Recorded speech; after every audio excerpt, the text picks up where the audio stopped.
Tonight, we're getting really unsafe. We're going to talk about porn. Let's do it.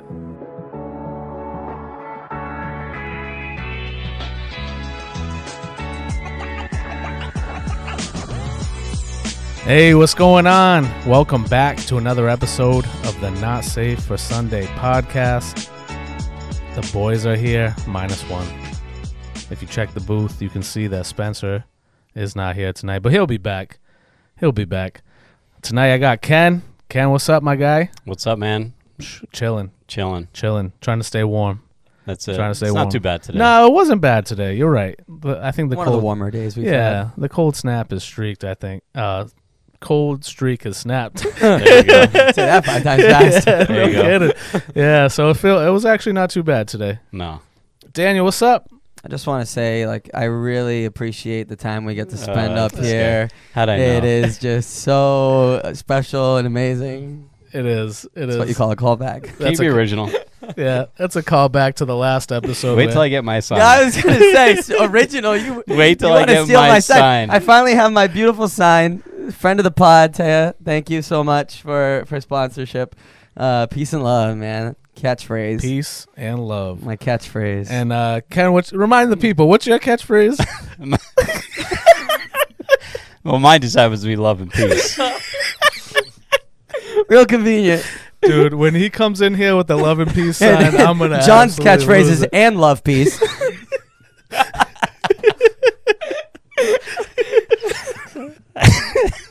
And Spence's and peace love. Peace, love, and. Oh, Johnny, what's up, man?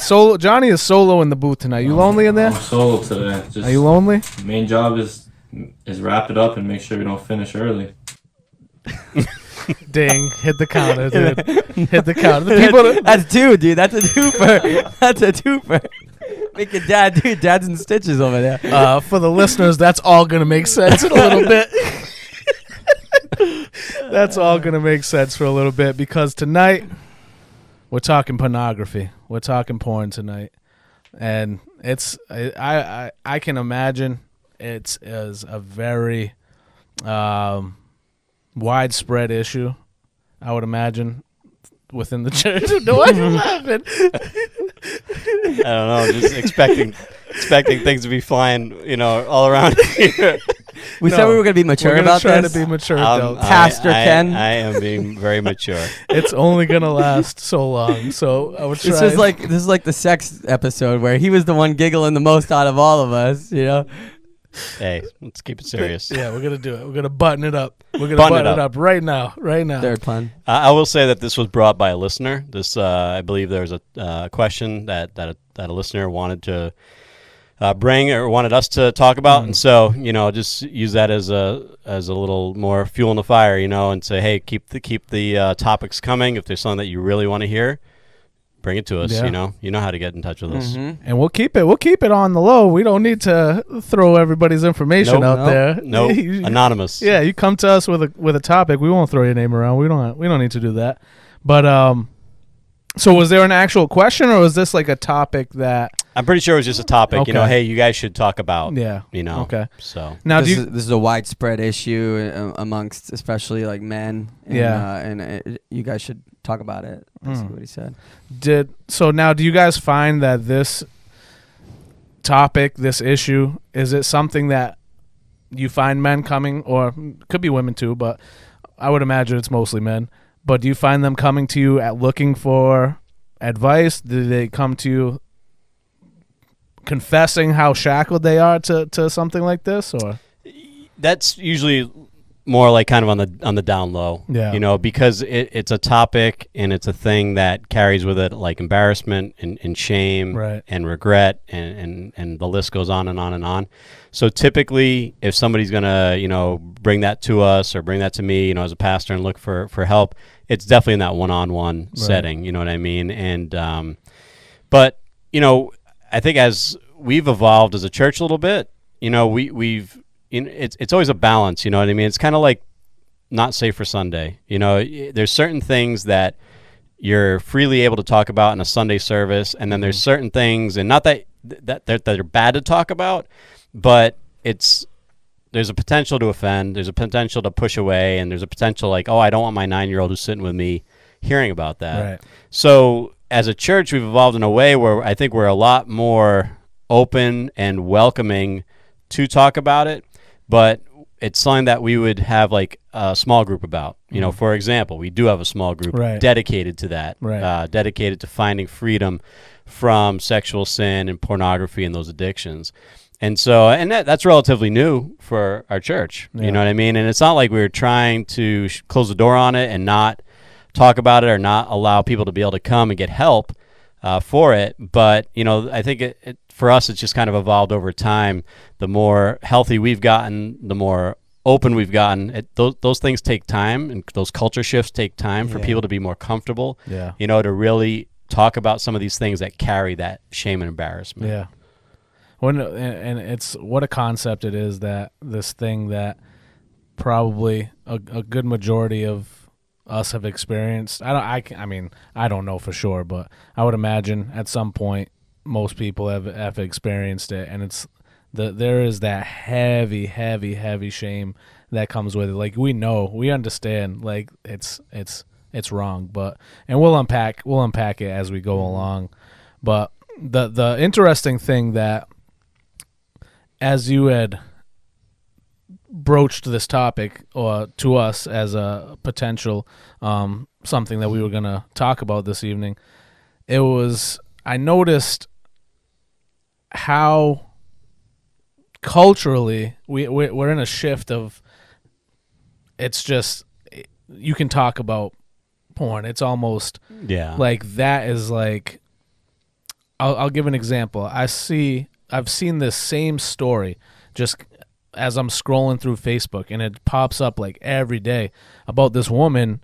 I think she's like an OnlyFans model who slept with over 100-something people in one day.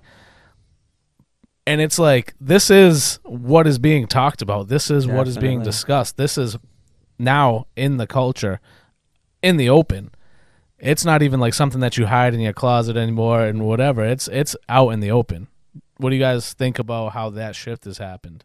Oh, yeah. I mean, it's so evident. There was an interview, I think, with that girl afterwards, and she was like bawling her eyes out and was like saying how much of a toll that took on her.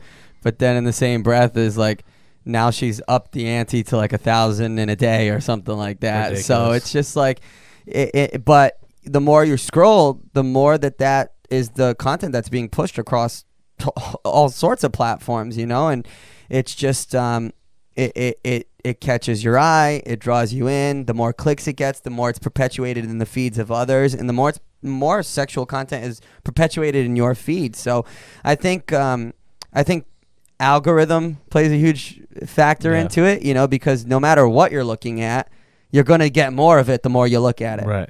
So TikTok, you know, you look at, you know, it's the farmer feeding the cute farm girl feeding the chickens again, dude. You gotta lock them doors, you know. But then, you know, it's the algorithm all over again. Then before you know it, it's just full on porn pretty much in your feed. Even though these social media companies are try to do the best that they can to prevent some of this stuff from getting on there, but you know, you can find it, and it very much just populates itself the more you entertain it. So I think it's algorithm based, but I also think just culture, perversion. I think the sexuality movement we've seen, the homosexuality movement, you know, it's like we've hypersexualized everything. And, you know, to the point where it's like we need to mention sex and hypersexualize even like kids movies and stuff. It's like, strange. You know, we need to start putting in all these different things, and it's just ridiculous. So, yeah, it's definitely become popularized, and I think it's meant to open up the door, because the more fluid or the more open you can be sexually when you're younger, the more open-minded you'll be when you're older, and that carries even over into politics and to all this stuff. So it's all just part of the greater machine of things that's making us want to think and act certain ways. There's my tinfoil hat for you. The principalities, the powers and principalities. Yeah, no, absolutely. 100%. Yeah, I just think with, you know, it's like kind of everything else with the internet and social media and just us being such a media and visually driven society. that there's nothing hidden anymore. Zero. And the things that used to be more discreet, or they would could be offenses or cause offense or cause people to blush. Now it's just all out in the open. Right. And so that's where you see the proliferation of it more and more and more. And that just makes the struggle that much greater, to stay away, to overcome, to abstain from. And it is, I'm sure, as we'll talk about, it is it's an addiction, and it's gripping. And the cultural normalization that's been happening is like, it just kind of feels like it's like, all right, how far can we push it? Is anybody calling us out on it? Yeah. No, they're not, because whatever, maybe there is some perversion out there that people really enjoy. So let's push it a little further. Oh, they're still not. So now we're in a point where, like you just said, it's in the algorithm. It's part of what you're gonna consume on a daily basis. Absolutely. So, and I think the availability of it has extremely changed. I mean, you're a little bit older, so I'm gonna point at you. Hey, but bring it on. Like, they were drawing cartoons on the cave walls. On the cave walls. There was a little too much shoulder. Is that to scale? Holy crap! So stupid. But mature adults. Yes, of course. But no, in your time, it was the magazines, and you just hide it under your mattress. Hope your mom doesn't clean your room while you're in school. Yeah, I had a brave friend who basically had to go into the store and like browse, like the greater magazine section. Back in that day, it was actually quite big, and unfortunately, a lot of the porn magazines and Playboys and things like that were in like the greater section of magazines, and whatever store you were in, it just kind of was maybe higher up or harder to get to or whatever. So the bravest amongst us would have to like steal one, and that's how it took work. It took work, or somebody's uncle or somebody's this who had you found your dad's found the stash or whatever. It was not in your pocket on your phone. That's for sure. Yeah, that's for sure. That's the crazy, because it goes from that, and then it's DVDs and VHSs, whatever, and now even then those were in separate sections of whatever video store you were in. You had to go behind the black curtain. There's definitely a curtain. There was a curtain, and everybody knew what was behind it. Everybody knows what's behind the curtain. Yeah. But now, like you just said, now it goes with you everywhere. Mm-hmm. It is literally 24/7 accessible. It's literally a couple clicks away, and whatever it is that you're looking for, you can find. And so I think that's going to bring me to my question. And why is porn bad? Why is it bad? What is it? Because I think people have their ideas. Obviously, everybody has their shame. There's, like we just talked about, but what is it that you should be ashamed of?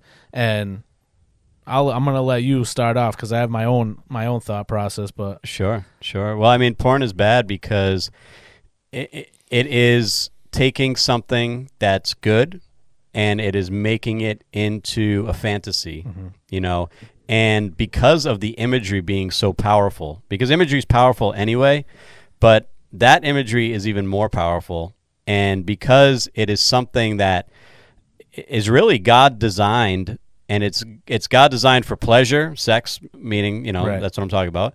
God designed for procreation, God designed, it's one of the first, it's really the first command that God gives Adam and Eve is to procreate. Now, there's a few reasons for that. Obviously, it wasn't just for sexual pleasure, but that's such a big part of it. Mm-hmm. So now you're taking something that was designed within, like everything else, within certain confines that God creates, and you're now putting it outside of those confines, and you're making it something that is for fantasy purpose. It very much clouds what the original intent was for. Anything? Yeah. Yeah, I mean, just in general, it it's much like the sex episode that we talked about. Sexual sin. We covered so much. I think that was what was it, like a third or fourth episode. Yeah. That's what I want. Go back and listen to it. This is going to parallel very much. Well, it's going to I think take a dive into that the sexual episode, the sex episode that we had discussed. Yeah, and we talked about this at a young adults one time. Yeah, and it's so clear. In 1 Corinthians 6, when Paul's like, flee from sexual sin, flee from sexual immorality. No other sin so clearly affects the body as this one does. Right. We are instructed to flee, to literally run the opposite direction. Right. Not, don't even fight. Don't even just run away, because that so clearly distorts and affects us in such a deeper and deeply rooted way, psychologically, emotionally, spiritually. Like, it has such a deep rooted effect on us. It distorts so much of what God's design for sex was, what God's design for men and women were. It just completely clouds it and affects us in such a way. Even, literally, scientific studies have shown that it can even rewire the way our brain thinks and is wired to react or see or view. Especially for men, it affects men's view of women. And for women, it affects women's view of men. So it's like, it clearly distorts. And now there's scientific evidence even coming to back up what the Bible has already made clear. It's like, flee, because nothing so clearly affects your body. Yeah. I think it's really one of the best points, Daniel, is how much it affects your mentality, your brain. I don't know if there's anything else in this world that, for when you consume it, how much it just changes and can really distort your thinking pattern and the things that you do and the way that you live and the way that you think on a daily basis. Like you said, everybody, if a majority of people are partaking in it, everybody feels shame by it. That's how you know. It's like, why am I feeling shame about this? Well, because, like you said, there's a purpose. God designed your bodies to be able to have sex and procreate and things like that. But I don't think he meant for anybody else to be watching that happen. Yeah. You know what I mean? And that's where that perversion comes in, the curiosity and things like that. So I guess, for my own story is like, I was exposed to pornography way too early. Like, I was probably like 10 years old and just at a friend's house, and older brother just was like, hey, check this out. And I'm like, this is weird. You know what I mean? And then as you continue to grow older and older, you're like, oh yeah, I definitely like shouldn't have seen that. Mm-hmm. Like, but if we talk about culturally, it's also, there's a depiction of an understanding that maybe young men are going to be exposed to that at some point. Or what happens when you find the porn stash, you know what I mean? And I think that's where the help is needed to change this aspect of pornography in that way, you know what I mean? Yeah, well, I think that the tricky part is, again, it all goes back to God's design and then the perversion of God's design. Right. And that's what Satan from the garden always attempted to do, to pervert what God said about this or about that. Did God really say? So here God has designed something. Certainly we're designed to be attracted to one another, and certainly when we see attractive women and women see attractive men, that there's that attraction that happens, and then the hormones and that's the way it was supposed to be.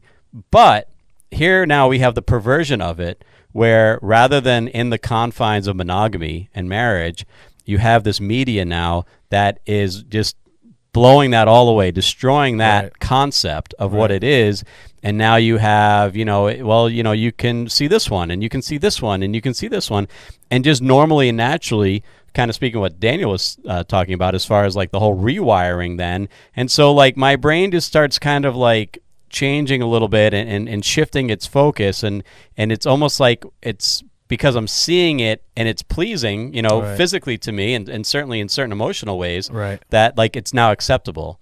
And so that's where the whole objectification of women comes in, because pornography is totally just objectifies women. Definitely. And so now that starts subconsciously changing the way, even if I'm not thinking that way or consciously aware of it, there's this subconscious change that's now that I start objectifying women. And so even my own wife now, it's like I start, subconsciously I'm objectifying her, and these lines get crossed. Right. You know what I mean? They can get crossed very, very, very easily. And the fallout from it can be disastrous. It can destroy marriages and families, and it does every day. For sure. I saw a statistic that says, in marriages where one of the partners is like actively viewing porn regularly, divorce is like 300% more likely. Like the statistics are just like astronomical for how much divorce really stems from like just one of the parties having a very steady viewing of pornography. Right. So yeah, and I mean the effects are deep, because you may think, oh, it's just innocent, but it spills over in everything. It spills over in your character. It spills over in the way you treat your spouse. It spills over into the children. It spills over into every different area where it has, again, going back to Paul, it's like nothing so deeply affects the body as this.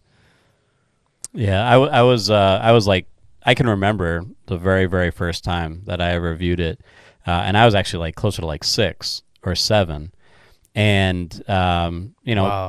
very typical scenario where you're kind of like in the care of somebody else, or you're around older people, and for some reason I was hanging out with this older neighbor. And it was probably like, my mom was a single mom. She probably had to work, had nobody else to watch me. So this kid's aunt or whatever who lived upstairs, we were just going to be palling around all day. Yeah. And so at one point during the day, we're out in the backyard, we're just playing, doing our thing. And he was probably a good 3 or 4 years older than me. And, out of the back pocket comes a magazine. And it's like, it was a long time ago. I was young, but the impression, it was like it was seared on my brain. Yeah. I could probably tell you what I saw exactly, in certain images I could probably recall and recount.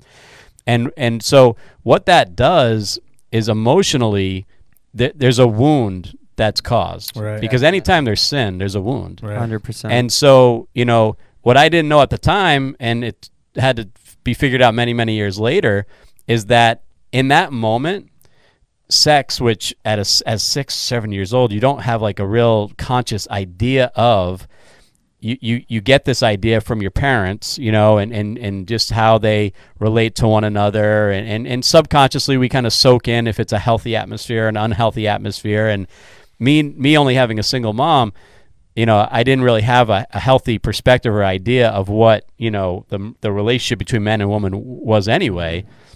So then you have this wound come in, and in that moment, for me, sex became something that is hidden and dirty. Because when the kid pulled out the magazine, first he kind of looked around and he called me over to these bushes where there was some cover, and then pulled it out and was like, "Hey, look at this! Don't tell anybody." Yeah. So from that moment on, something wounded me in my soul, and there was a subconscious idea that sex was dirty, hidden, secret. You don't tell anybody.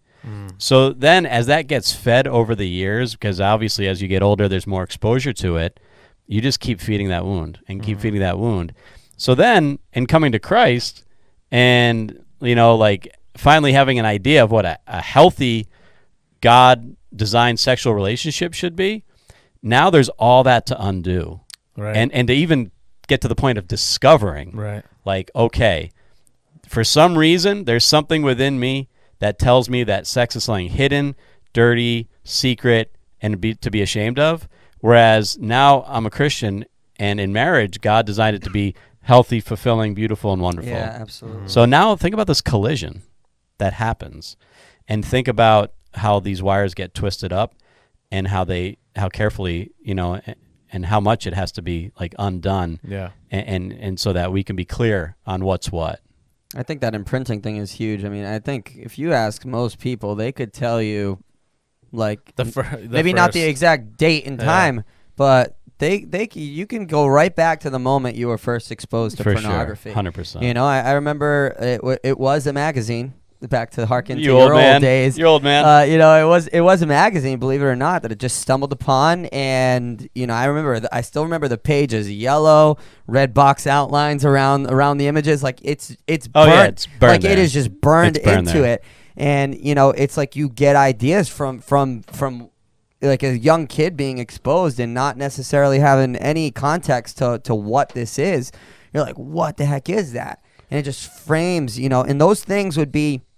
It wasn't until years later. I mean, years. Like when I was in college, 19, and you know, I've talked about this on the podcast before, where I was wrapped up in sexual sin, hidden. And it's like as I started to peel back the layers, like I totally forgot about that moment. And as I started to peel back the layers, I was brought right back to that moment, seeing those yellow pages, the red outlines, seeing the images, and brought back. And it's like, wow, it all really started from just that very brief exposure, the curiosity, the objectifying women, all of that started right back then.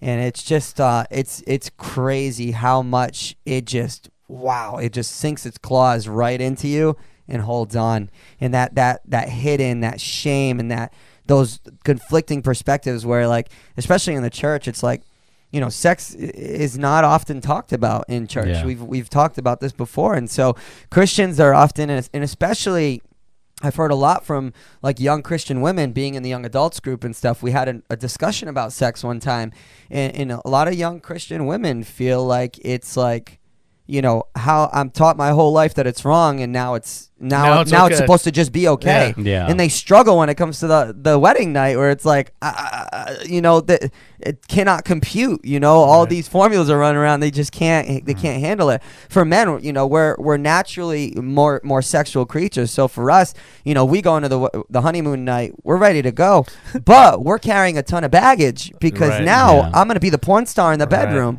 So instead of loving my wife and having true intimacy in the union and what God created it for, I'm going in there and I'm pulling every move I've ever seen under the sun, and my poor wife is sitting there like, I don't even know how I'm supposed to really like do this. You know what I mean? So those conflicting things, it absolutely is devastating. The curiosity, like you said, I think is a huge factor in this, because I think now when you're exposed, however it is that you're exposed to the first time, but I think now, like we talked about your brain, right?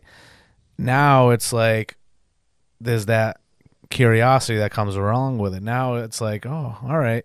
Well, what else is there? Absolutely. What else can I take a look at? And then there's that sense of there's like that little bit of perversion, and it's like, but it also makes you feel good in a weird way. You know what I mean? So now there's a little, like, there's internal conflict. Yeah, there's some big conflict happening. And you made a great point, Daniel, when you said that it's not talked about. You said you left it at the church. It's not talked about in the church enough, which 100%. Yeah. Ken's gonna start his sex ed class within the church. We're gonna get to that one day once we get the space, and then. But I think in general, in families, I don't think it's talked about enough, because trust me, my father, he had the files. Like, he had all the files in his computer. I remember to this day, like, how to get to what I wanted to get to. Wow. You know what I mean? But there was never like a sit down sex talk, like the feelings that I'm having, like, why? Yeah. You know what there is? There's, hey, what are you consuming on TV? Well, when you're a young teenage boy, you find the magazine and you go in the room, and then you do what Ken refers to as the knuckle shuffle. You know what I mean? Callback. Which is it is a great callback. I don't know what episode it is. We'll have to tag it. But so that adds this other layer that we haven't even gotten to that point yet. But we'll talk about that, I'm sure. But because that's what I see. And that's where I understand what normal is. Yeah. What a normal teenage boy does. And do I even know what I'm doing? Do I even know how to do any of that? No. Should I be doing it? No. But nobody's giving me that talk. Nobody's having that conversation with me about the things that I've seen because it's private. Yeah. I got to keep it in behind the bush and not let anybody in. And I think that's the whole thing is why it's such a prison is that, I desperately need to be able to talk about this, but I'm so ashamed and I'm so embarrassed. Yep. And, who do I talk to? And it can get deep. I mean, if somebody's in marriage and they're struggling with it, you in the last episode talked about your wife being the accountability partner. Yeah. How hard is that? I mean, that's like impossible. Rejection, possible rejection, possible, it's a betrayal. Right. It's, I know some people say, oh, it's not cheating. Well, I really do think it is. Yeah. Because you're allowing yourself to get enveloped in these fantasies as if it were somebody else. So, you can't go to her. And then, in a church setting, it obviously the stigma, carries along with it. And so who do I tell in there? Yeah. I've heard awful stories about people that were steeped in addiction and went to the pastor, and the pastor rejected them, kicked them out. Wow. Insane. And so it really is a prison. And the ironic thing is that so many are struggling with it, but they're all so afraid to open up with one another and talk about it. Because that's when that's where they might actually experience some freedom. Right. Because it is in the shame of darkness and secrecy that the devil has a field day. And that shame just, exponentially gets worse and worse and worse. And it can turn into so many things where I just, withdraw and I just like go deeper and deeper and deeper and deeper into this hole of shame and regret. Yeah, and the shame and regret started in the garden, right? It was like as soon as Adam and Eve realized they were naked, it's like they sewed together some leaves just to try to cover themselves. So shame harkens all the way back to the beginning of creation, the shame of our nakedness in light of God's glory in our sin. That shame is like it weighs heavy, and so it's such a duality of like such shame and privacy, but such pleasure and enjoyment. And living in that duality, it's like you're being tugged like back and forth. You know what's good, you know what's not. Josh Rogers, I'm looking at you right now. Behave. I'm trying. Behave. All right. So, but you're being pulled back and forth, and it's like you don't know, on any given day, any given time, you could be on either side. You could be going to church in the morning, the night before was a field day, and that's where I think so many of us live in that, oh man, that struggle in between. It's like, what do we do about that? The duality that you're talking about, it's the tale as old as time, right? We talk about it. We just talked about it with the fasting. You talking about the pleasure, which is your flesh is being pleased. Yep. And then we're talking about mentality. We're talking about your mind. Your mind is now being poisoned by this thing. So that's the clash is there. Definitely. It feels good, but it's killing me inside. I'm rotting from the inside out, but I feel great doing it. Yeah. You know what I mean? And I think a big part is that we've kind of skimmed over is the lust. We're called not to lust. Yeah. Pluck the eye out. Yeah. You know what I mean? It's very simple. It's a very simple commandment, but it's very hard. Yeah, I mean, don't give me the eyes. Don't you give me the eyes, Daniel. It's like tightrope walking. Yeah, no, you got to keep it. Yeah. Yeah, I think you speak to the greater point of it is that, it's funny and listening to what you're saying, and the whole, it goes back to the garden, and it's like when they said we hid ourselves because we were naked, God said, who told you were naked? Mm-hmm. Right. Like they were naked the whole time. Yeah. But there was purity. Right. And once they became impure, all of a sudden everything became like they could see everything that was outside of how God intended it to be. Right. The way they looked at things, the whole scenario changed. And so when you are lustful and you view pornography, the purity of what sex is supposed to be. It's the same kind of thing. Like God's design. Like God's design, like gets perverted, like everything gets ripped down. It's like, oh my gosh. So now what? Now what? God was looking for them. Where are you? We hit ourselves, and it's like, and that's I think how it still is today, where, yeah, we know we're in a broken world, in a fallen world. We know these things are so accessible, but when the purity, is polluted and the veil gets ripped away, and now I'm exposed and all this stuff is rushing at me, I still need to go to God because he's still looking for me. I still need forgiveness. I still need to go make this right, And so in dealing with that, and the lust issue, it's like, if I'm not going this way, I'm certainly going that way, Right. and both places are going to lead somewhere. And so if I'm not going towards what's good and where I need to go when I screw up, or if I have misconceptions about things, or I'm just clouded by perversion, if I'm not going there, I'm just going to go in the other direction. I'm going to keep going. I'm going to keep going. I'm going to keep going. And I may never get out of it. Yeah. And like Adam and Eve in the garden, right? They hid themselves. It's like the very thing they should be doing is running towards the Father, and they're running from the Father. And it's like, it's the same thing with porn. It's like, okay, after, the term, the best term I can think to describe this is post-nut clarity. Attaboy. All right. And so, everybody's had it where it's like, now you can think clearly because the deed is done. And you're like, ashamed. Oh, why did I do that? Ashamed. Why did I do that? Ashamed. I shouldn't have done that. I know better. Like, this is stupid. But it's, again, that guilt and that shame causes us to run from the Father instead of run to the Father, because we don't even feel like worthy enough. Like, he can't see me. I can't, like, you know what I mean? Or that shame or that guilt that we feel. It's like, oh, I can't confess this. I can't confess this to my wife. I can't confess this to my accountability partner. I can't speak about this. Like, this crippling, addiction that I have to pornography, that's mine, my own, my precious, to quote Gollum, and so it's like something that only I can struggle with and have to struggle with in silence, because that I need to just hide myself. Yeah. And it compounds. It just continues to compound and compound and compound. Yeah.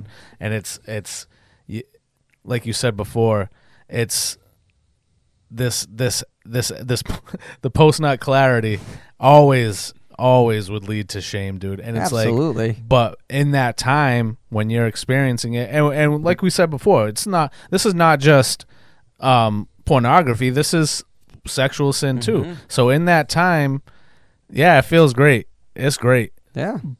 But you don't realize how you're hurting yourself. Yeah. And to take it back, like Ken, you had so eloquently talked about in the sex episode, was when you are physically having sex out of marriage with another person, you're causing yourself to sin, and now you're causing this other person to sin. Well, now if you're choosing to knuckle shuffle and watch some pornography, yeah, it's a little bit better. You're by yourself. It's only yourself, but you're still hurting yourself. Absolutely. Yeah. It's self-abuse. Yeah. No, absolutely. And I think what's important to kind of recognize is, like, it's such a loaded question, because it seems like it's an obvious answer to it, but like, why? Like, why is it that we want to be drawn to that? And so, okay, obvious answer. Well, it's naked women. You know what I mean? But there's a deeper emotional reason why. And like I said, and when me being small and that emotional wound happening, there was something that had to be satisfied that was outside of God's design. And so sex and, a wonderful, beautiful, healthy marriage, there was something that still wasn't being satisfied, a wound back from the past. Oh, well, it's not hidden. It's not dirty. It's not this. It's not that. It's not under the cover.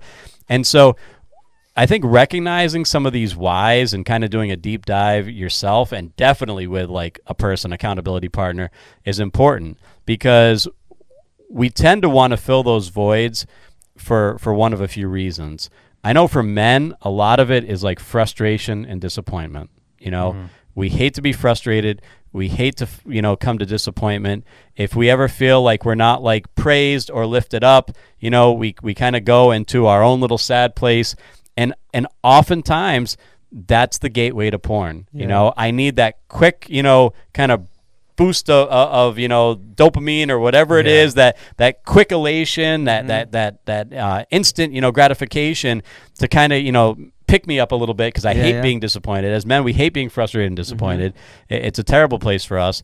And so instant gratification kind of picks me up again, but then, like every other sin, now I sink lower and lower into shame. Yeah. And I feel like one step forward, two steps back, and here I go again, having, to struggle with this. And the end result, 10 million times worse than, whatever instant gratification, whatever quick pick-me-up that might be. The end result and the negative aspects of it are so much worse.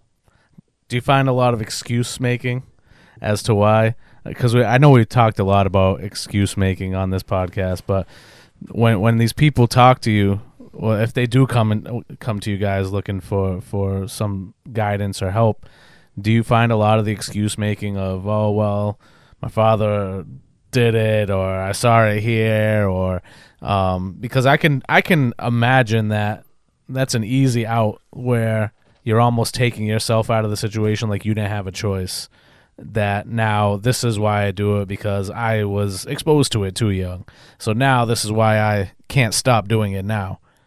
Do you find that to be the case? I don't think so, because something I referenced to you guys back in before we were recording was it's an older resource called Every Man's Battle. It's not like a full book. It's kind of like almost like a help manual, a help pamphlet, bigger than a pamphlet, but and this book has sold millions and millions and millions of copies. It's by a ministry called New Life Ministries.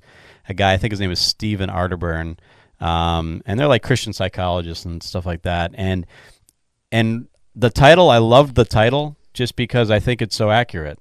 Every man's battle. I don't know that there's a man alive that has not had at least a mild struggle with lust or pornography. And so in this case, I know we can be big with like, oh, stop making excuses. I think this is so broad, so across the board, and it touches everybody that I don't even think you can like categorize it like that or even dissect it like that, just because I think every single guy probably on the planet, has seen it. Yeah.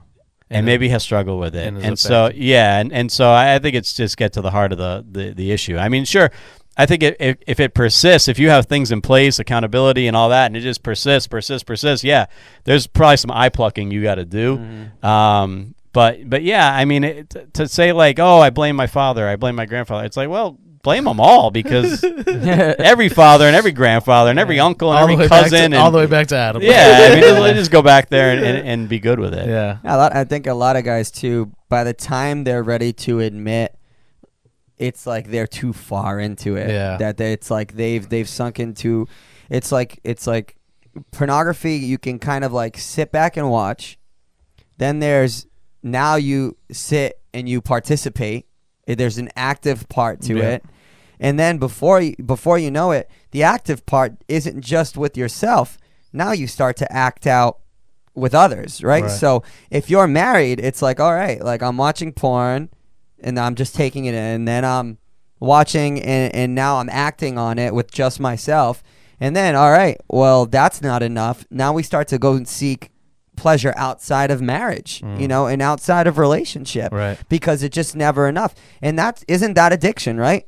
It's like any drug or any addiction that's happened before. It's like it starts with just a little bit, and then it's more, then that stuff's not good enough, so you hit the harder stuff.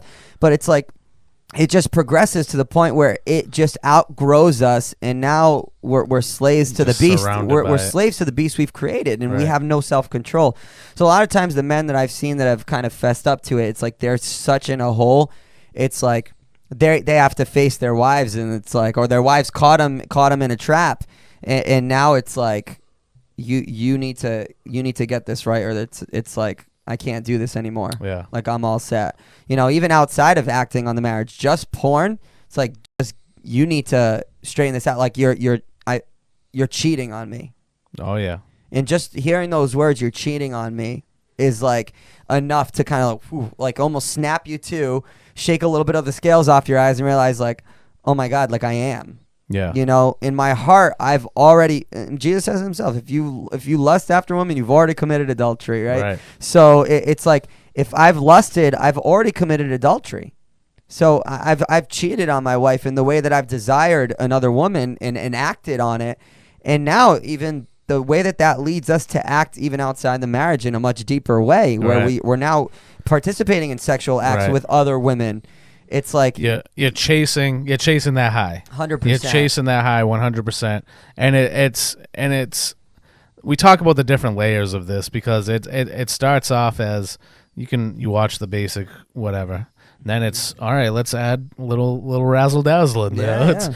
You know what I mean? And then next thing you know, it's like you're consuming this such perverted, so much perversion. You're going a rabbit hole, dude. Yeah, there's definitely rabbit holes, dude. It's like, so now you're taking in all this to satiate the beast, like you said, the beast that you've created from the beginning. I remember I was 18, 19, 20, and it was like every day I had to partake, and it's like to the point where it's like, looking back on it, I'm like, what was I doing? But you just are feeding that beast, and you're chasing that high, and you don't even realize that you're an addict. You don't realize you're an addict until you come up for some fresh air, and you're like, wow, this is wild. I can't believe that this is how far in I am. Yep. And then you get that layer of shame. And now, not only that, now we talked about before the other layer of like self-esteem and like body image and stuff like that. Yeah. Now you got your future sexual partners. Now there's an expectation for what that sexual partner is going to do, what I'm supposed to do, what they're supposed to look like, what I'm supposed to look like. Comparing yourself, you know? So now there's another layer of shame that you can feel that's going to make your relationships complicated. That's going to make your marriage complicated. Oh, absolutely. You know what I'm saying? Yeah, and I think it does go back to some of the other episodes we've had where, we're talking about, sex and marriage, where it's, the Bible talks about the marriage bed, keeping it pure. Right. You know what I mean? And what you're doing is that this is literally the place where it is supposed to be just the two of you. Mm-hmm. It is a sacred place, right? And think about it, like if one person is watching pornography, you're bringing in all these people to the marriage bed. Yeah. Bring it in. Yeah. Psychologically, mentally, with the whole fantasy aspect. And so you're taking a sacred space and you're polluting it. And I'm not sure exactly where I was going with this, but you're desiring things, right? You're desiring things that now it's creating dissatisfaction in your marriage because there's things your wife is not doing for you that you wish she would do because you've seen it, and it's unrealistic because that it just creates these unrealistic scenarios that it's like, no, that is not what marriage sanctity is. Not that sex in marriage, sex is like a fine wine. It gets better with age. I knew it would come out at some point. So point. it's like, sex is a beautiful thing within marriage, and there's so much that you can do, but it's all in the intentionality. Like, if you're expecting this because you've seen it and that is not the reality of what it's meant to be. Yeah, that was actually my original point. Distortion. Harkening back to some of those old episodes, is that it's supposed to be something that's journeyed out together, step by step, and with, just like everything else, preferencing one another. You know what I mean? So I don't want to be doing things that are going to, stigmatize or shame or make somebody feel uncomfortable.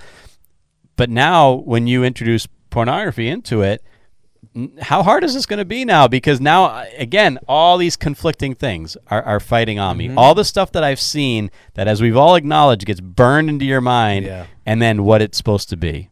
The purity of it and the sacredness of it and the beauty of it. And they'll just always be fighting. Right. They'll always be fighting. And it's very subconscious. That's the hard part. It's very subconscious. And to decipher those things, divide those things, and really expel one and really try to cherish the other, that takes some unpacking and some unlayering. And takes some honesty. I know men who have come up to me and said, like, literally sex isn't satisfying. Like, sex in my marriage is not even satisfying, and it's not because of the sex. It's because of the porn. It's because of the porn, and it's because the way I'm able to get pleasure from myself and from porn, that is more invigorating than actual sex with my wife. To the point where some men even have performance issues because it's like it doesn't even do it, like actual sex doesn't even do it for them anymore, because they need this perversion of sex and this distortion of sex in order to even experiencing getting turned on. So it's like that perversion has wide-ranging effects in the marriage bed, where it's like you're carrying all that junk right into the bedroom with your spouse. And this doesn't just affect men. I know we talk a lot about men because we're men and that's our perspective, but women struggle with porn too, and I think growing more and more and more throughout the years. The numbers are going The way numbers up. and the paradigms are shifting. Women are becoming far more sexually active than men, not on a huge scale, but they're becoming more sexually active than they've ever been before in history. So it's like men aren't the only ones that struggle with this, and so it's like, where do we go from here as a society? How do women counter this? Where do women go? How do they deal with this? Because now it's not just men addicted and super sexually active. It's now women are also. And like, how about a husband who has a wife who's addicted? Like, where do you go? Yeah, so I guess that's the question. How do we overcome this epidemic, I guess we call it, of pornography? How do we as the church give aid to these people that need it? Well, I want to read a statistic. It says 57% of pastors say porn addiction is the most damaging issue in the congregation, and 70% say porn has adversely impacted the church. Only 7% of pastors say their church has something to help with people dealing with porn. So that's staggering. That's staggering. You have 7% of churches that have something that offers some relief for porn addiction, but yet well over 50% are saying porn is either the number one problem or has had a major adverse effect on my congregation. So I guess let's start with this then. I'll make it easy. You just said we have in place in our church a group now that speaks on this, Ken, right? Yeah.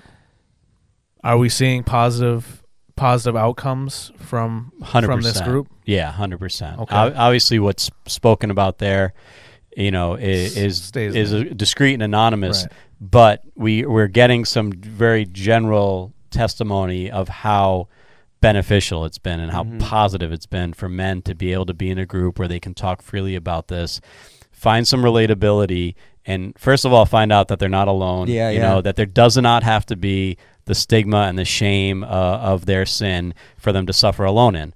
They can now be open about this, and again, that has to be the key for me anyway. Is like, if you're saying like, how do we change this and how do we bring about change? Help? There has to be this. This is the probably the sin where people suffer in silence the most. Because of the shame and the embarrassment that's attached to it. So just to be able to have at least one, if not a small group, at least one accountability partner or a small group, and it doesn't have to start out as an accountability partner. It could just be somebody that I just need to be able to tell what I'm struggling with and how I'm struggling. Just that alone is going to kind of make the room bigger. That I don't feel like I'm so just confined and trapped by this thing. Yeah. It will just allow me to breathe a little bit and make the room a little bit bigger so that I can just kind of move and maybe start acting a little differently, moving a little differently, thinking a little bit more clearly. And then, like a small group to be able to go in, hear from other guys. It's like any other support group, I need to hear from guys that also struggle, maybe that have overcome in certain ways or are a little bit further along in the process than me. And definitely it has to stop being so stigmatized. Right. It's got to be something that people can feel comfortable about approaching, whether it be a pastor or another leader or a small group or just another congregant, a brother or sister in the faith, that will just I can trust and that I know will love me and cover me. Yeah. And it's got to be understanding too that just because you understand that we've all partaken in it, that doesn't make it okay. Yeah. You know what I mean? That doesn't make it okay. It doesn't affirm that, definitely that sin at all. And having somebody to lean on, to be honest with, yeah, it might not be your wife. It might not. Yeah. But understanding that it has afflicted us all. It's afflicted us all. And even if you think that you're not afflicted, if you are still partaking, then you're in that same trap. Yeah, 100%. Nobody should be able to say, well, I'm okay. It's casual. There's no such thing. Oh man. No, for real, because I'm sure some people will probably say, "Oh no, I'm not addicted." Yeah. It's just casual viewing. It's just it's when it comes across my phone or my computer screen. No, there's nothing casual about it because it's that salacious. It grips you that quickly, and once it gets its hooks in you. Right. It's like casual drunk driving. Eventually you're gonna hit something. Yeah, and I know we've said like you may not tell your wife, right? Your accountability necessarily may not be your wife, right? But your addiction, your opening up starts there. Oh yeah, like that's if I said it that way. No, accountability. I'm just saying like because we've kind of talked about that throughout the episode. We've mentioned that a few times, but I want to make it clear like. Opening up starts there because healing starts there. Yeah. You have to bring her into it. You have to be able to acknowledge it, be open, honest, and direct. Don't avoid it. Counter it. So start there. And accountability is going to look like, getting around some healthy men who are now making strides against this or have been delivered from this, who are, working. It's even hard to say have been delivered from it because I think just as much as a drug addict, there's always that inclination to go back. Sure. I don't think you ever just like, 80 years of never wanting to ever look at porn again, like that. I don't think that's even realistic because you're going to hit a point in your life where you're weak.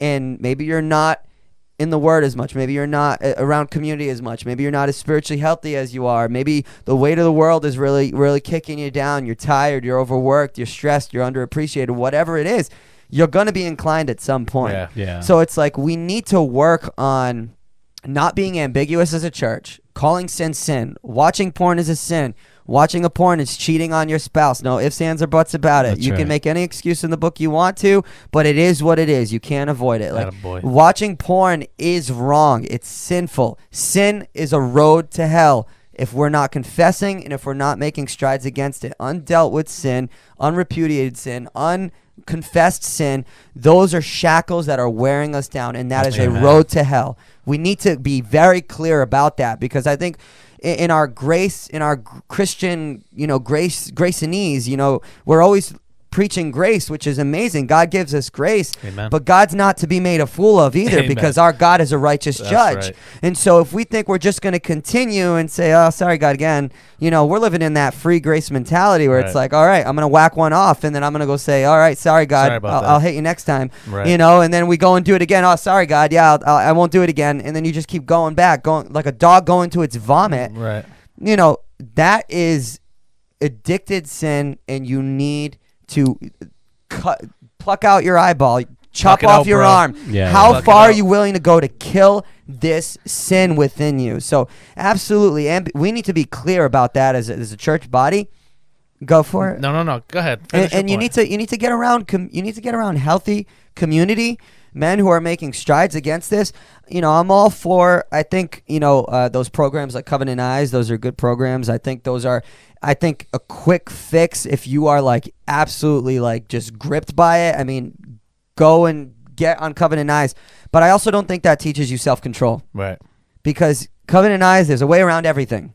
There's a way around everything, okay? You might have it on this device. You don't have it on that device. You might have it on this browser. You don't have it on that browser. There's a way around everything. And so you need to be able to find discipline within yourself, control within yourself, to be able to counter that. What are you going to do? You cannot be gripped by this any longer. So how far are you willing to go? How much work? We talk about it on this podcast all the time.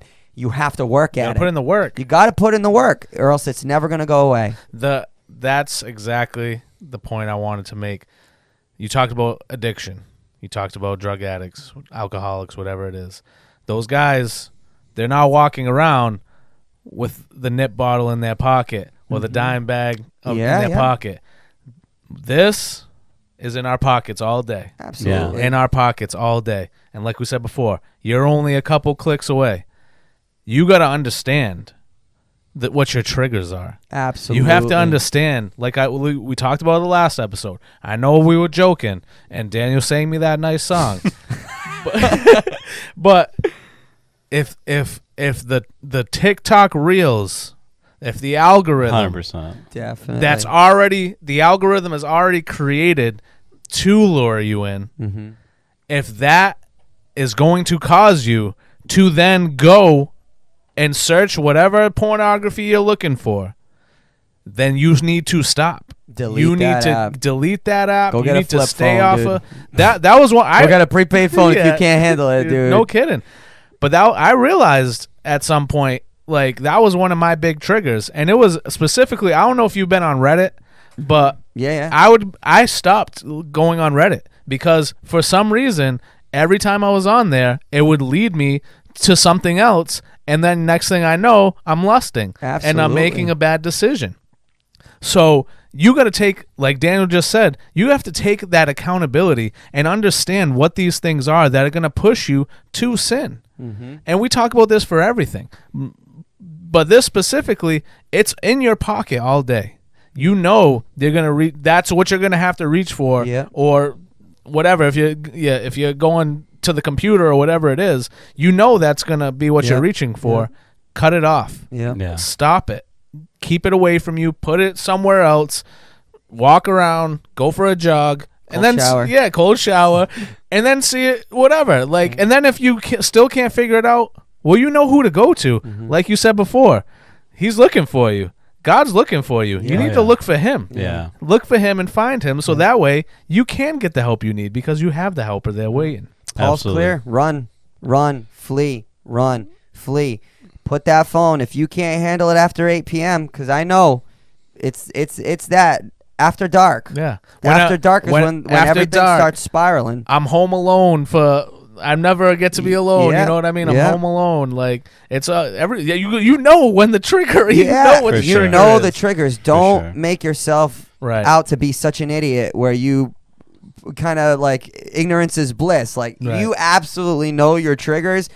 Go in, like this goes with sex before marriage. I've said this to the young adults. This goes with porn. This goes with any sexual sin. You know your triggers. You're a fool if you think you're not gonna have sex with your girlfriend when you're alone in their apartment. Stop feeding the flesh. Like, what are you, stupid, dude? Like, go somewhere else. Like, go somewhere else. Like, how far are you willing to go? Because you're out here confessing to me that you're struggling with this. But, like, how far are you willing to go? Yeah, put in the work. Put in the work. Like, do you value this? Do you want this? Like, it all starts with that inward desire. So, I mean, you have to be willing to go the length to fight this and to battle it. Yeah, 100%. And when it comes to this thing, definitely, like, if you have a code on it, why? And does your accountability know the code? Yeah. At any point, could this thing be over there and somebody could pick it up, and you're not going to blink an eye because, again, you're first being a good steward over yourself, and so then there's no more shame, there's no more secrecy. So can somebody look at your search history? Yeah. And you be fine with it? Can anybody open this thing up? Well, right now probably not, because we've been looking up a lot of porn statistics and stuff. But that's my point, is that to be able to get to that's true freedom. No, 100%. That's true freedom. I agree. To be able to, you can look at this as much as you want. You can leave your phone open and not even think, not even worry, blink an eye, and think about it. And so I think that's what we need to be striving for. Is, again, if I'm open and I'm seeking help in the struggle, I can get to the point where I can be open. I mean, that's true freedom. Right. That's true freedom. If I'm not afraid of people looking over my shoulder and oh, God forbid they get my phone, they get the code, and they look at my search history, that's true freedom. And that's priceless. That is priceless. Absolutely. I know we're winding down with time here, but I think a big point we got to hit is, what if I'm a parent? What do I do? What do I do about my kid accessing porn, viewing porn, getting like being able to see porn? iPads are in their hands, Kindles, phones, computers. They get sent home with computers now from school. Like, how do I I as a parent navigate porn in this environment as a parent with my child?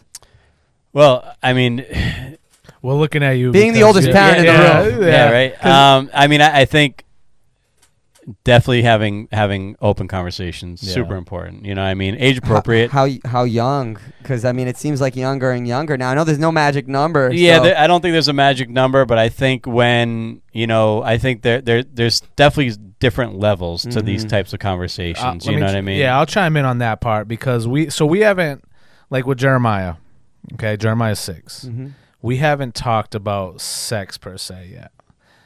But it came up the other day because a family member had to go do something for her eggs. And so he was curious. He said, why women have eggs? And then so we explained to him kind of the anatomy. So getting back to chicken coops. Get back to the chicken coops. It's something about the voice, Daniel. It's something about how low you can make it go. Thank you, dude. It's like, wow, on point.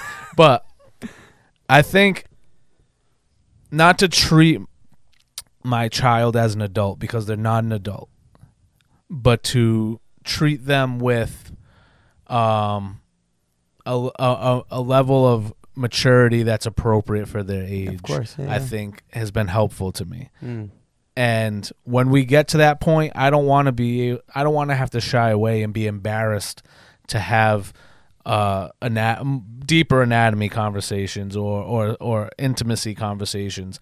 So I think the earlier that you can introduce those things, I think it's going to be beneficial for down the road. Like removing the stigma of it. Right. And then I also think, I've heard this before too, if your child needs to express in some way that, God forbid, maybe somebody's inappropriately touching them or something like that. Well, we don't want to put a pretend word on an actual body part. Definitely. So that way, if something's happening, then you're not sure. Oh, the teacher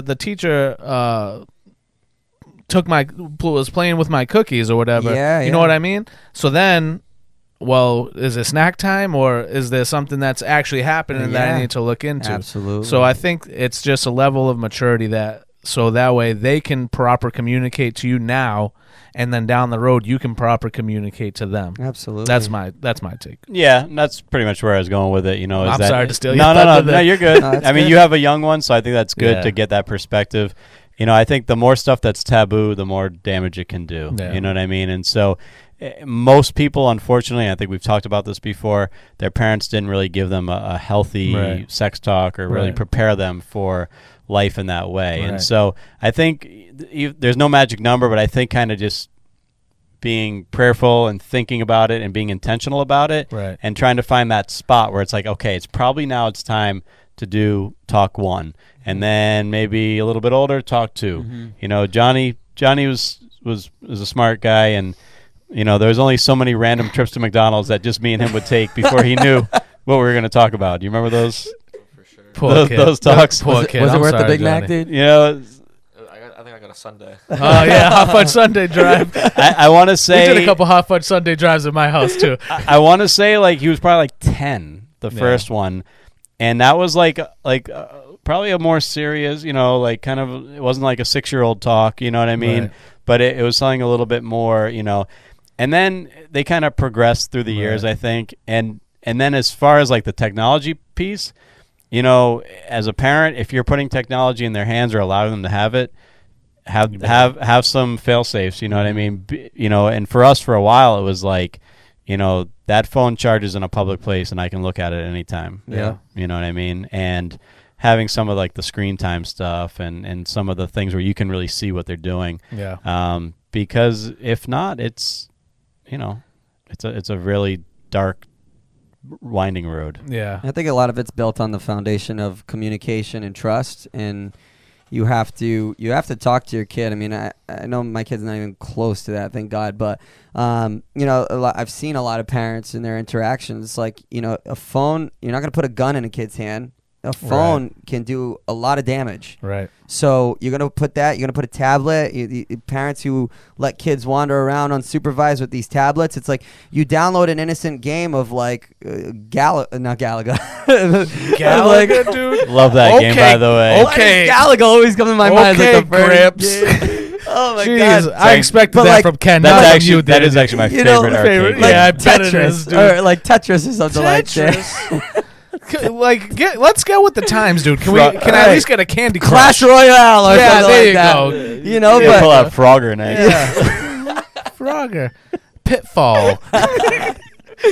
all right, whatever. But you download any one of these games off the App Store, and it's like the first ad is like this ad of this cartoon girl with boobs bigger than the sun. And it's like, what the heck? Holy crap! You know, and it's like you leave your kid unsupervised with that, and then all of a sudden, you know, even scrolling YouTube, seeing this, seeing that, and it can just lead down a rabbit hole. So it's like communication and trust, but also don't take the ignorance is bliss mentality. Like set up controls. Do check-ins. Talk about these things with your kids, and make sure that you put things in place that it's on you to protect your children. So protect them well. You know, like don't pretend like it's not going to happen, because it's happening far more often and far younger than it's ever happened before. For sure. And there's an all-out assault against gender, against sex, against all these things. So we have to be proactive, and as Christians we can't avoid it. As churches, we can't avoid it. And as parents, we can't avoid it. So we have to talk about it. We have to reduce the stigma behind it. And we have to just be able to have real, honest conversations, because this is a real thing that people struggle with. And I think don't ignore, like, have the conversations. Don't ignore the signs. You see the crusty sock, say something about the crusty sock. God, the crusty sock. Say something. Like, have the conversation. Broach it in a way that, whatever, it doesn't have to turn into a fight. But, like, I'm telling you, it's going to make a big difference down the road. I wish, dude. I wish, instead of the way that I was raised to understand sex and all that stuff, I wish somebody would have just sat me down and had a different conversation with me and just helped me to, like, navigate that path a little bit differently in my life. I remember my sex talk, dude. I remember my brother came home and learned it in middle school. Came home, told me about it. I'm 5 years younger than him. He was in middle school. He's like telling me the sex talk, and he's like, yeah, I just don't know if the penis goes in the butt or the vagina. Oh my god. He's like, we're gonna have to ask our cousin all about that. But, you know, it's wild. This is a funny story, but That's wild. but That is funny. Speaking of how you learned. Yeah, no, it's like it's so true. You said it before, Daniel. Like, the church doesn't talk about it enough, but I don't think the parents talk about it enough either. Absolutely. And it's just really not being. So much of this starts in the home first. And we talked about discipleship a couple episodes ago. It all ties in. What starts with the man, starts with discipleship, starts in the home.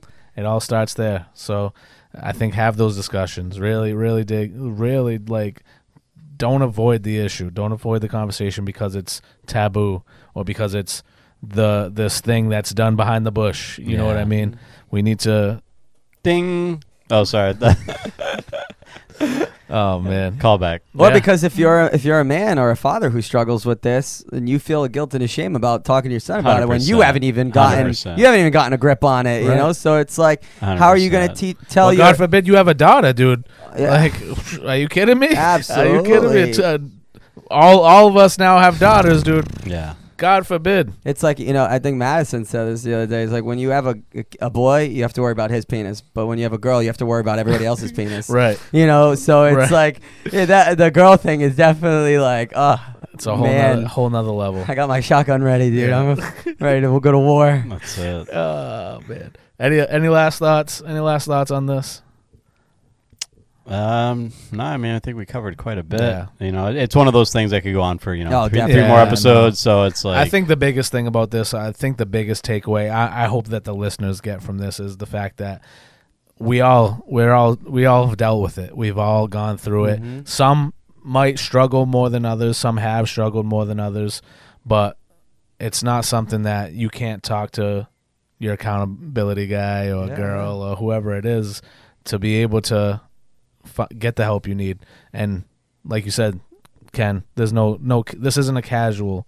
If you partake in it at all, well, you're failing. You're failing, and you need help. And you probably have somebody in your life that wants to help you, and you definitely have God that wants to help you. Absolutely. And a lot of this sometimes stems from like things that are from like childhood and further back that, you know, the more you start to uncover, the more that's revealed. And so that's where it's like, get around healthy men, you know, speak to your pastor about it.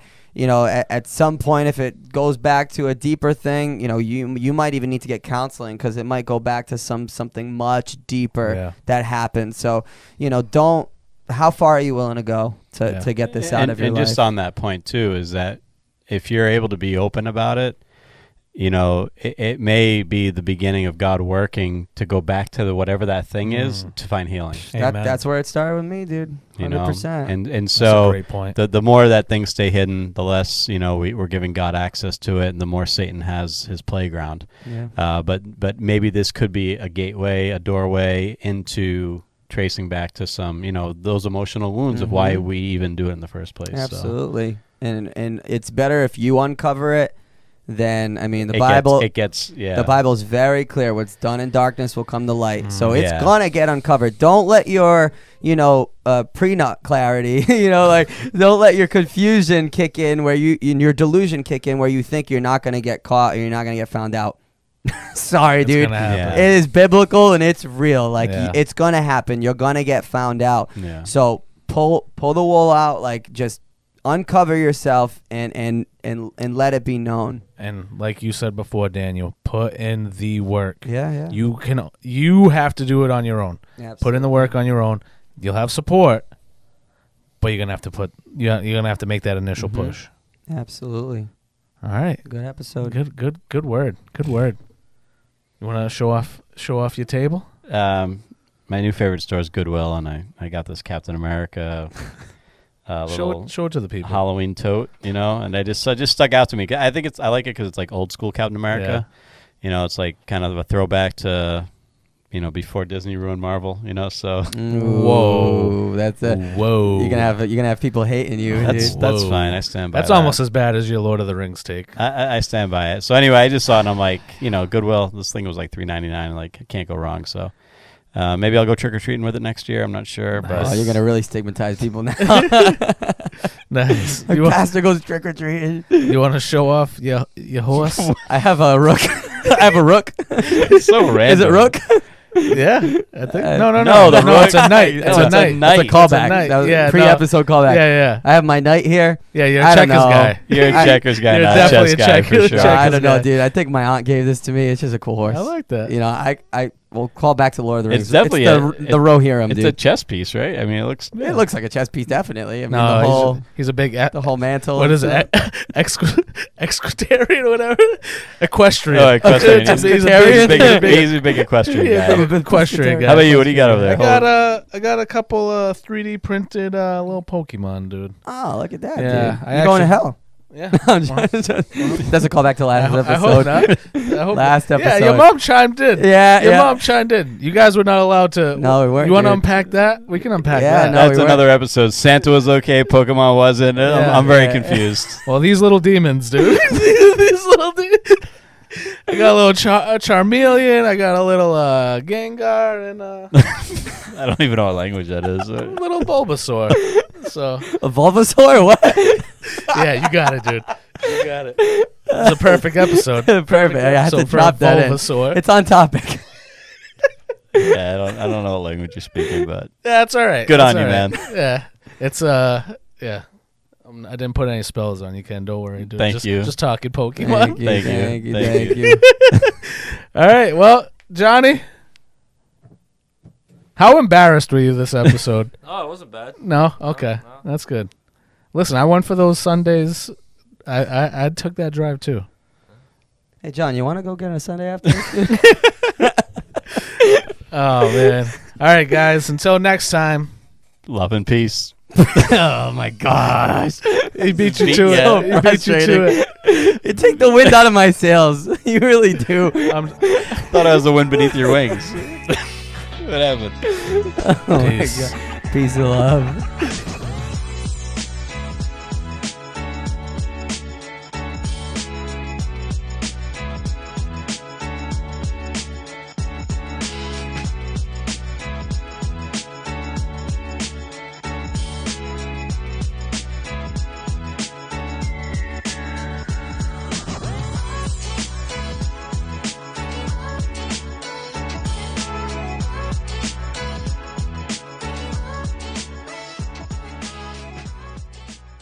Not Safe for Sunday podcast was recorded in the loft.